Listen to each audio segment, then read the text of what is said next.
कुठेतरी पाठीमागे आहे. कारणं भरपूर आहेत, सोशलॉजिकली पण आहेत, सायकोलॉजिकली पण आहेत. कारण समाज आणि आमचा समाज ह्याच्यामध्ये खूप गॅप आहे आणि तो गॅप भरणं हा खूप गरजेचा आहे.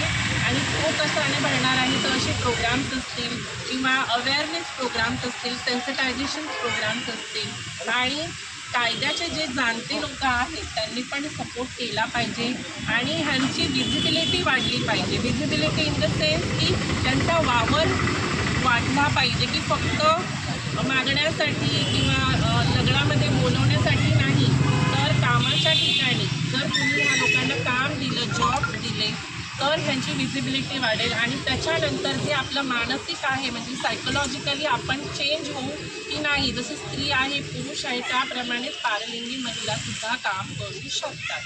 तर माझं हे म्हणणं आहे, माझ्या समाजाला पण आज उपस्थित आहे, तर त्यांनी शिक्षण करा. कारण बाबासाहेबांनी हेच सांगितलेलं आहे की संघटित व्हा आणि शिका. जर तुमचं शिक्षण जर असेल तर तुम्हाला सोप्या भाषेमध्ये समाजामध्ये उठणं, बसणं, बोलणं कसं काय केलं पाहिजे हे तुम्हाला नक्कीच कळेल, अशी माझी इच्छा आहे. तर तुम्ही शिक्षण घ्या आणि समाजाला माझं हे बोलणं आहे की फक्त तुम्ही प्रेम द्या. आम्ही प्रेमासाठी तयार आहोत येण्यासाठी, पण थोडासा कुठेतरी तो गॅप आहे तो लवकरात लवकर भरावा आणि लवकरात लवकर